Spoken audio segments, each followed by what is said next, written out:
Welcome to सर्वज्ञवाला YouTube channel में आपका हार्दिक स्वागत है। और ये चैप्टर आपके लिए यूपी बोर्ड क्लास 12th वाले बच्चों के लिए होने वाला है।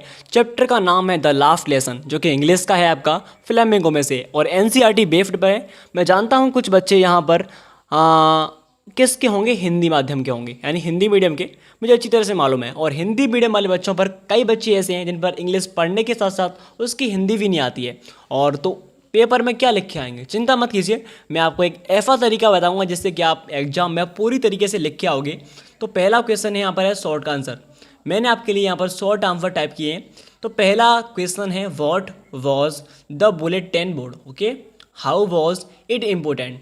व्हाट कहते हैं क्या, वाज कहते हैं था, बुलेटिन बोर्ड नाम है, तो बुलेटिन बोर्ड क्या था। Okay, how was it important, और वह कैसे महत्वपूर्ण था। इम्पोर्टेंट कहते हैं महत्वपूर्ण, हाउ माने कैसे, वाज माने था। इसे आसानी से आप पढ़ लोगे, ठीक है। अब आपको मान लीजिए पेपर में एक क्वेश्चन आ गया, तो आप इसको कैसे हल करके आओगे जिससे कि आपकी 2 नंबर पक्के हो जाएं इस क्वेश्चन से।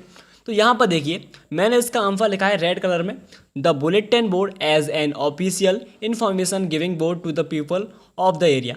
यहाँ पर स्टॉप है जी सर। तो बुलेटिन बोर्ड एक आधिकारक, ऑफिशियल कहते हैं आधिकारक, इन्फॉर्मेशन कहते हैं जानकारी, गिविंग कहते हैं देने।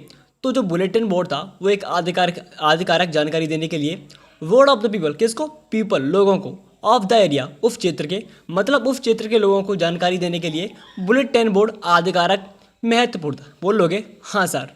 अब यहाँ से it was important because it provided all important official orders और news of the country to the people of that area. Okay, it was important, वह महत्वपूर्ण था, बिकॉज क्योंकि इट प्रोवाइडेड, यह प्रदान करता था। प्रोवाइडेड कहते हैं प्रदान करना, ओके, सेकंड फॉर्म है, आपको मालूम है। और इम्पोर्टेंट, तो इम्पोर्टेंट कहते हैं महत्वपूर्ण, ऑफिशियल कहते हैं आधिकारक, ऑर्डर्स कहते हैं आदेशों, और न्यूज़, और माने यह होता है, न्यूज़ कहते हैं समाचार, ऑफ द कंट्री उस देश की, to the people of that area उस क्षेत्र के, क्या, उस क्षेत्र के। हाँ ठीक है, अब हम पढ़ने वाले हैं सेकंड क्वेश्चन। ओके जी सर। तो यहाँ पे देखिए, what did M Hamel say when French reach to the school. Okay, तो इसकी हिंदी करेंगे, व्हाट कहते हैं क्या, तो एम हेमल जब से कह रहे थे, व्हेन जब फ्रेंच रिच टू स्कूल, मतलब जब फ्रेंच स्कूल पहुंचा, रिच कहते हैं पहुंचना, तो एम जो एम हेमल जो टीचर हैं उन्होंने क्या कहा, से माने कहना होता है, ठीक है। अब इसका आंसर देखते हैं। तो when French reach to the school M Hamel kindly said, तो जब फ्रेंच स्कूल पहुंचा तो एम हेमल, काइंडली कहते हैं दयालुता, मतलब दयालुता पूर्वक से कहा, किसने, एम हेमल जो टीचर थे, go to your palace quickly, जाओ और अपने स्थान पर जल्दी बैठ जाओ। क्विकली कहते हैं जल्दी या शीघ्र बोल सकते हो। लिटिल फ्रेंच मतलब नन्हे फ्रेंच, लिटिल कहते हैं नन्हे, तो नन्हे फ्रेंच अपने स्थान पर जाओ और जल्दी बैठ जाओ। कौन कह रहा है, उसके teacher. We were beginning without you, हम तुम्हारे बिना ही शुरू करने वाले थे। विदाउट कहते हैं बिना, बिगैनिंग कहते हैं शुरू करने वाले, बी माने हम, वर कहते थे, यू माने तुम्हारे, ठीक है। इसे आसानी से पढ़ लोगे, ये मेरी गारंटी है। अब आगे पढ़ते हैं, ठीक है। अब नेक्स्ट क्वेश्चन पर टर्न करते हैं। तो बच्चों अब हम बात करने वाले हैं तीसरे क्वेश्चन की, जैसे कि यहाँ पे लिखा है, what did M Hamel speak first in the class that day about the last lesson. Okay, अब इसकी हिंदी करते हैं।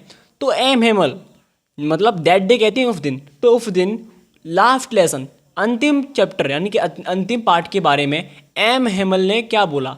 स्पीक कहते हैं बोलना, ठीक है। तो इन द क्लास कक्षा में, तो एम हेमल ने अंतिम प्रश्न के बारे में कक्षा में क्या बोला। हिंदी कर लोगे जी सर। अगर आप पर इंग्लिश पढ़ना नहीं आती है तो मेरा एक दूसरा चैनल है जिस पर मैं इंग्लिश सिखाता हूँ, जिससे कि आप इंग्लिश पढ़ना भी सीख जाओगे और साथ में उसकी हिंदी भी समझना सीख जाओगे, ठीक है। तो उस चैनल को जरूर सब्सक्राइब कर लीजिए जिससे कि आप सीख जाओगे। अब यहाँ से पढ़ते हैं इसका answer. In the class that day about the last lesson M Hamel spoke first. Okay, देखिए, तो इन द क्लास कक्षा में, दैट डे उस दिन, अबाउट मतलब बारे में, द लास्ट लेसन अंतिम पार्ट, तो अंतिम पार्ट के बारे में है उस दिन कक्षा में। एम हेमल स्पोक फर्स्ट, तो एम हेमल ने कहा, यहाँ पर बोला, स्पोक कहते हैं बोला, ठीक है। माई चिल्ड्रन, मेरे बच्चों, this is the last lesson, यह अंतिम पार्ट है। दिस माने यह होता है, आपको मालूम है, सिंपली सेंटेंस है। आई शैल गिव यू, मैं तुम्हें दूंगा। द ऑर्डर हैज़, मैं तुम्हें देने वाला हूँ, मतलब बताने वाला हूँ, देना मतलब बताना, एक ही बात है। हाँ सर, आगे बढ़ते हैं। The order has come from Berlin to teach only German language in the school of Alsace and Lorraine. Okay, तो ऑर्डर हैज़ कम मतलब आदेश आया है, फ्रॉम बर्लिन से, मतलब बर्लिन से आदेश आया है, to teach only German language, सिर्फ जर्मन भाषा पढ़ाने का। In the schools of Alsace and Lorraine, मतलब अल्सास और लॉरेन स्कूल में सिर्फ जर्मन भाषा पढ़ाने का आदेश कहाँ से आया है सर? बर्लिन से आया है। ओके, हाँ सर। अब नीचे पढ़ते हैं अगला question. What did French think, मतलब फोर्थ क्वेश्चन है, what did French think after hearing about the last lesson. Okay, इसकी हिंदी करते हैं। जैसे कि अंतिम प्रश्न के बारे में, हियरिंग कहते हैं सुनकर, अंतिम पार्ट के बारे में सुनकर फ्रेंच ने क्या सोचा? थिंक कहते हैं सोचना, फ्रेंच माने नाम है, ठीक है, बच्ची का नाम। तो फ्रेंच ने क्या सोचा, इसकी हिंदी करते हैं। अब इसका पहले आंसर देखते हैं, फिर ट्रांसलेट भी कर लेंगे, चिंता मत कीजिए। After hearing about the last lesson, मतलब अंतिम पार्ट के बारे में सुनकर। आफ्टर कहते हैं बाद, तो सुनने के बाद। फ्रेंच थॉट, फ्रेंच ने सोचा, दैट ही हार्डली न्यू, कि वह जानता है। हार्डली कहते हैं कठोर, मतलब सख्ती से, स्ट्रांगली। ओके, हाँ सर। हाउ टू राइट, वो कैसे लिखेगा, वो कैसे लिखता है। ही शुड नेवर, वो कभी भी नहीं। लर्न कहते हैं सीखना, तो वो कभी भी नहीं उसे कभी भी सीखना नहीं चाहिए, ठीक है। लर्न एनी मोर, मतलब उसे अधिक उसके बारे में नहीं पता है, मतलब जो भाषा आने वाली है उसके बारे में उसे अच्छी तरह से नहीं मालूम है। ओके, हाँ सर। आगे बढ़ते हैं। How sorry he was for not learning his lesson, मतलब इसका अर्थ ये है कि उसे खेद है। हाउ सॉरी कहते हैं उसे खेद है। He was for not learning this lesson. Okay, वह अंतिम पार्ट के बारे में अधिक नहीं जानता था। ओके, लेसन कहते हैं पार्ट, हिज माने अपने, लर्निंग कहते हैं पार्ट। फॉर सीकिंग वर्ड्स, मतलब चिड़ियों के गूंजने की आवाज़। सीकिंग कहते हैं खोजना होता है, ठीक है। सीक माने खोजना। एग्स और गोइंग, अंडे, मतलब चिड़ियों के अंडे खोजना। और गोइंग स्लाइडिंग ऑन द सार, और सार पर स्लाइड कहते हैं फड़कना। आप जानते होंगे, जैसे कि आप किसी चीज़ फिसलती हो उसे कहते हैं स्लाइड, तो सार पर फिसलना। ओके, ये सब चीज़ वो नहीं बुला पाएगा। और आफ्टर आप समझ सकते हो। धन्यवाद। अब मिलते हैं एक और आगे मिलते हैं, सॉरी। अब टर्न करते हैं नेक्स्ट क्वेश्चन पर, ठीक है। थोड़ी सी हिचकिचाहट हो रही है क्योंकि यहाँ पर बाहर शोर मचा रहे हैं लोग, तो इसी वजह से मैं आपके लिए नेक्स्ट पे आता हूँ, ठीक है, आप समझ लेना। तो आ चुके हैं नेक्स्ट क्वेश्चन पर।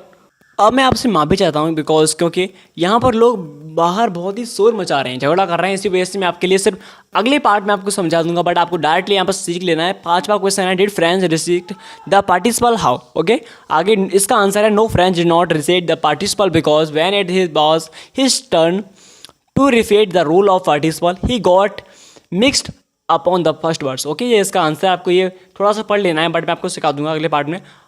6 क्वेश्चन है, whom did Hamel blame for the ignorance in studies why। Okay, इसका आंसर लिखा है मैंने, Hamel blamed the parents for the neglect of learning on the part of boys like French because they wanted them to work to earn some money instead of focusing on education। मतलब ये तो वही है, मतलब इसका ये मतलब है कि एम हेमल ने मतलब बच्चों की पढ़ाई को लेकर किसको दोषी ठहराया। इग्नोरेंस कहते हैं नज़रअंदाज करना, ठीक है। तो ये तो सिंपल ही है, उनके माता पिता लिखा है, तो हेमल ब्लेम्ड द पेरेंट्स, मतलब माता पिता को ठहराया था। अब पढ़ लेना है, ठीक है।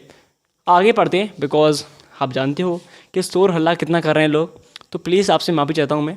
आगे देखिए, ये है अगला क्वेश्चन।